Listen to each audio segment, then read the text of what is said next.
கிறிஸ்துவுக்குள் மிகவும் பிரியமானவர்களே, தேவனுடைய பிரசன்னத்திலிருந்து உங்கள் அனைவரையும் சிங்கப்பூர் ஏலியும் எழுப்புதல் ஊழியங்கள் சார்பிலே வாழ்த்தி வரவேற்கிறோம். இன்றைக்கு முக்கியமாக நமக்கு இந்த புதிய கவனன் இயேசு கிறிஸ்து இந்த பூமியிலே வந்து சிலுவையில் மரித்து அப்புறமாக அவர் உயிர் தெழுந்த பொழுது அப்பொழுது நமக்கு என்ன உண்டானது? இந்த புதிய கவனன் என்ன ஆச்சுனாக்கா அது இந்த பூமிக்கு அமலுக்கு வந்து விட்டது. புரியுங்களா? அது நடைமுறைக்கு வந்து விட்டது. நியூ கவர்னர் எப்பொழுது இயேசு பூமியில் பிறந்தாரு, 33 வருடம் இருந்து சிலுவையிலே மரித்ததுக்கு அப்புறமாகத்தான் அவர் என்ன செய்தார்னாக்கா அந்த நியூ கவர்னர் ரத்த உடன்படிக்கை அமலுக்கு வந்தது. புரியுங்களா? எப்படியாக அந்த உயிரினுடைய வேலிடிட்டி எப்பொழுது வந்ததுனாக்கா அவர் கல்வாரி சிலுவையிலே சிந்திய ரத்தத்தின் மூலமாக. புரியுங்களா? அப்போ நமக்கு இந்த இயேசு கிறிஸ்து அந்த புதிய கவர்னன் மூலமாக, நியூ கவர்னன் மூலமாக தேவனுடைய பிள்ளைகளுக்கு என்னென்ன ஸ்பிரிச்சுவல் பெனிஃபிட்ஸ் என்பதை நம்ம தெரிந்து கொள்ளணும். இயேசு கிறிஸ்து ஒரு புதிய உடன்படிக்கை உண்டாக்கி இருக்கிறார் என்றால் அதன் மூலமாக இயேசுவை சொந்த இரட்சகராய் ஏற்றுக்கொள்கிற ஒவ்வொரு பிள்ளைகளுக்கும் இயேசு கிறிஸ்து அந்த ஸ்பிரிச்சுவல் பெனிஃபிட்ஸ் அதை இன்றைக்கு குறித்து நம்ம பார்க்குறோம். அதில் முக்கியமாக ஆண்டவர் மனிதனை தேவனோடு கூட என அந்த ஒரு உறவை உண்டாக்கினார், ஒப்புரவாக்கினார். ஒரு relationship, man relationship to God. மனிதனை தேவனோடு கூட அவர் என்ன இணைத்தார். அந்த உறவை இயேசு கிறிஸ்து சிலுவையில் சிந்த ரத்தத்தின் மூலமாய் அந்த புதிய உடன்படிக்கையை நமக்கு உண்டாக்கி கொடுத்தது என்று பார்க்கிறோம். ஹல்லேலூயா. உண்டாக்கி கொடுத்தது என்றால் அது என்னன்னாக்கா, ஒன்று கம்ப்ளீட் ஃபர்கிவ்னஸ். புரியுங்களா? முற்றிலுமாய் தேவன் நம்மை பாவத்திலிருந்து நம்மை நீதிமானாய் பரிசுத்தவானாய் தேவன் இயேசு கிறிஸ்து மாற்றி இருக்கிறார். ஹல்லேலூயா. பழைய ஏற்பாட்டிலே அவங்க மீண்டும் ரிப்பீட்டட் சாக்ரிஃபைஸ் த அனிமலை அவங்க என்ன செய்தாங்க, மிருகத்தை மீண்டுமா பலியிட்டு அவங்க பலி கொடுத்து கொண்டிருந்தாங்க. ஆனால் இயேசு கிறிஸ்து என்ன பண்ணாராக்க, ஜீசஸ் சாக்ரிஃபைஸ் இஸ் ஃபைனல். அவர் தான் என்ன இறுதியாக மனிதனுக்காக முழு மனித குலத்திற்காக அவர் பலியானார் என்று எபிரேயர் 10வது அதிகாரம் வசனம் 10 முதல் 14 பார்க்கலாம். ஹீப்ரூ சாப்டர் 10 வெர்சஸ் 10 to 14 நம்ம பார்க்கலாம். இயேசு கிறிஸ்து எல்லா மிருகத்துடைய பலிகளுக்கெல்லாம் என்ன செய்து அவர் பலியை கொடுத்து கொண்டிருந்தாங்க. இயேசு மனு குலத்திற்கு முழுவதுமாய் தன்னையே பலியாக கொடுத்து அதை என்ன செய்தார்? ஆண்டவர் மனுக்குலத்தை இயேசுவை ரட்சிக்கப்பட்டு அவர் ஏற்றுக்கொள்ள எல்லா பிள்ளைகளுக்கும் அவர் என்ன செய்தார்? பாவத்திலிருந்து மன்னிப்பை ஆண்டவர் கொடுத்தார். அதாவது கம்ப்ளீட் ஃபர்கிவ்னஸ் ஆஃப் சின். புரியுங்களா? அப்போ அருமையான தேவனுடைய பிள்ளைகளே, அதனால் தான் சொல்றாரு, அவர் என்ன செய்யறாருனாக்கிற அக்கிரமத்தை எல்லாம் மன்னித்து பாவங்களை நினையாதிருக்கிறார் என்று எரேமியா 31வது அதிகாரம் 34 Jeremiah chapter 31-34, Hebrew chapter 10 verse 17. புரியுங்களா? ஆண்டவர் என்ன செய்கிறாரா? நம்முடைய பாவங்களை நினையாதவராக இருக்கிறார். இயேசு கிறிஸ்து கல்வாரி சிலுவையில் அந்த புதிய உடன்படிக்கைக்குள் வருகின்ற பொழுது அது என்ன செய்கிறதுனாக்க, நமக்கு ஆண்டவர் என்ன செய்கிறாருனாக்கா நம்முடைய பாவங்களை எல்லாம் அவர் மன்னித்து நம்மை நீதிமானாக மாற்றி இருக்கிறார். பாவங்களே அவர் என்ன செய்தாரு? கழுவி போட்டுட்டாரு. அதில் என்ன செய்கிறாரு? அக்கிரமங்களை மன்னித்து பாவங்களை நினையாது இருக்கக்கூடியவராக இருக்கிறார். The sins and lawless acts I will remember no more. ஆண்டவர் பாவங்களை எல்லாம் நினையாதவராக இயேசு கிறிஸ்து இருக்கிறார் என்று பார்க்கிறோம். ஹல்லேலூயா. இரண்டாவதாக அந்த புதிய உடன்படிக்கையின் மூலமாய் ஸ்பிரிச்சுவல் பெனிஃபிட் என்னென்ன பார்க்கின்ற பொழுது, indwelling of the Holy Spirit. பரிசுத்த ஆவியானவர் நமக்குள்ளே வாசம் செய்யக்கூடியவராக இருக்கிறார்.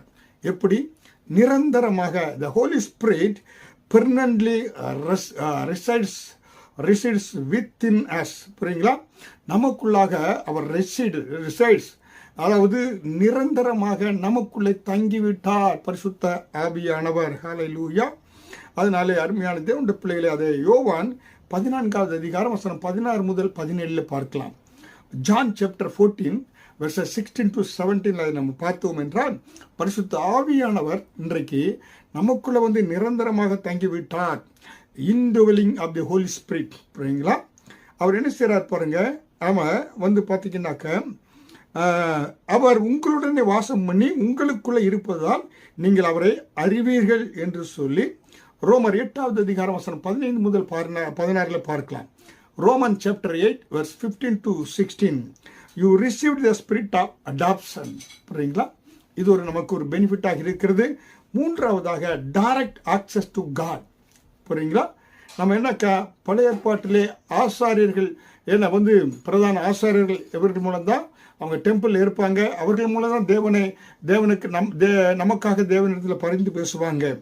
ஆனால் இப்பொழுது புதிய உடன்படிக்கைக்குள்ள வருகின்ற பொழுது த டெம்பிள் வெயில்ஸ் டேரிங், மத்திய 27வது அதிகாரம் வசனம் 51 அந்த திரைச்சீலை இரண்டாக கிழிந்தது. மேலே இருந்து என்ன பார்த்தீங்கன்னா 60 feet ரொம்ப திக்காக இருக்கக்கூடிய அந்த திரைச்சீலை மேலிருந்து கீழாக கிழிந்து நமக்கு நேரடியாக கிருபாசன தண்டை சேரக்கூடிய ஒரு வழியை இந்த புதிய உடன்படிக்கை நமக்கு உண்டு பண்ணி கொடுத்தது என்று நம்ம பார்க்கலாம். ஹல்லேலூயா.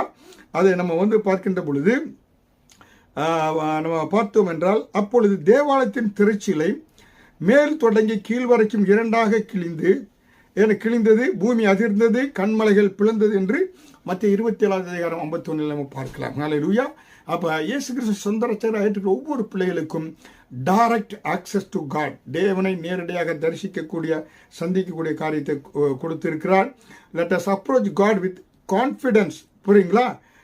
வேதவசனம் சொல்லுகிறது எபிரேயர் 4வது அதிகாரம் வசனம் 16 நாம் இரக்கம் பெறவும் ஏற்ற சமயத்தில் சகாயம் செய்யும் கிருபையை அடையவும் தைரியமாய் கிருபாசன தண்டையில் சேர கடவோம். ஹல்லேலூயா.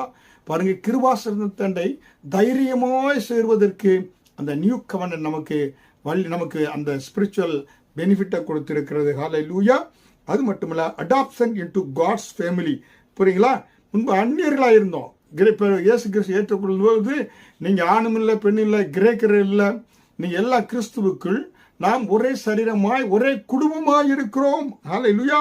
கலேசியன் சாப்டர் 3 verse 26. நீங்கள் எல்லோரும் கிறிஸ்துவை பற்றும் விசுவாசத்தினாலே தேவனுடைய புத்திரராயிருக்கிறீர்கள். ஹல்லேலூயா. பாருங்க என்ன சொல்லப்பட்டிருக்கிறது. believers become children of God, not merely subject. புரியுங்களா? எஸ், இந்த புதிய உடன்படிக்கை அவருடைய பிள்ளைகளாய் மாற்றிருக்கிறது நம்மை. ஹல்லேலூயா. you are no longer foreigners but fellow citizen. முன்பு என்ன பரதேசில் அந்நியர்களாக இருந்தோம், இப்போ கிறிஸ்துவின் குடும்பத்துக்குள்ளாக நாம் இருக்கிறோம் என்று சொல்லி நமக்கு வேதவசனம் சொல்லக்கூடியதாக இருக்கிறது. ஹல்லேலூயா. எபேசியர் 2வது அதிகாரம் வசனம் 19 பார்க்கிறோம். ஹல்லேலூயா. அந்நியரும் பரதேசிகளுமாய் இருந்த நம்மை பரிசுத்தவான்களோடு கூட ஒரே நகரத்தார் தேவனுடைய வீட்டார் என்று வேதவசனம் சொல்லுகிறது. ஹல்லேலூயா. இந்த ஸ்பிரிச்சுவல் கிஃப்ட் இந்த நியூ டெஸ்டமெண்ட் மூலமாக நமக்கு அடுத்து கொடுக்கக்கூடியது இட்டர்னல் லைஃப் த்ரூ ஃபெய்த். பார்த்தீங்கன்னாக்க நித்தியமாய் தேவனோடு கூட இருக்கக்கூடிய ஒரு பாக்கியத்தை கர்த்தர் கொடுத்திருக்கிறார். அதனால்தான் இயேசு கிறிஸ்துவை சொந்த குமாரனை அவர் மேலே விசுவாசம் வைத்து அவரை ஏற்றுக்கொண்டவர் எத்தனை பேர்களோ அத்தனை பேரும் அவருடைய பிள்ளைகளாக மாறுவது மட்டுமல்ல, அவர்கள் கெட்டு போகாதபடி அவருடைய சொந்த குமாரனை இயேசு கிறிஸ்து கர்த்தர் அவர் சொந்த குமாரனாகிய இயேசுவை பூமிக்கு அனுப்பி இவ்வளவாய் உலகத்தில் அன்பு கூர்ந்தார் என்று யோவான் 3வது அதிகாரம் வசனம் 16 பார்க்கலாம். John chapter 3 verse 16. ஹல்லேலூயா. அதனாலே இது என்னன்னாக்கா நமக்கு ஒரு நித்திய ஒரு கிருபையாக அது கொடுக்கப்பட்டிருக்கிறது. ஹல்லேலூயா. கிருபையாக இருந்து நித்திய ஜீவனை ஆண்டவர் கொடுத்திருக்கிறார் என்று ரோமர் 6வது அதிகாரம் வசனம் 23 என்ன பாவங்களை கழுவி இயேசு கிறிஸ்து நமக்கு ஒரு நித்திய ஜீவனை கொடுத்திருக்கிறார் என்று ரோமர் 6வது அதிகாரம் 23 பார்க்கலாம். ஹல்லேலூயா. இதாங்க நியூ கவர்னன்ட். நமக்கு ஸ்பிரிச்சுவல் கிஃப்ட் நிறைய கொடுத்திருக்கப்பட்டிருக்கு. இன்றைக்கு இந்த காரியத்தை சொல்கிறேன். அடுத்து தொடர்ந்து உங்களுக்கு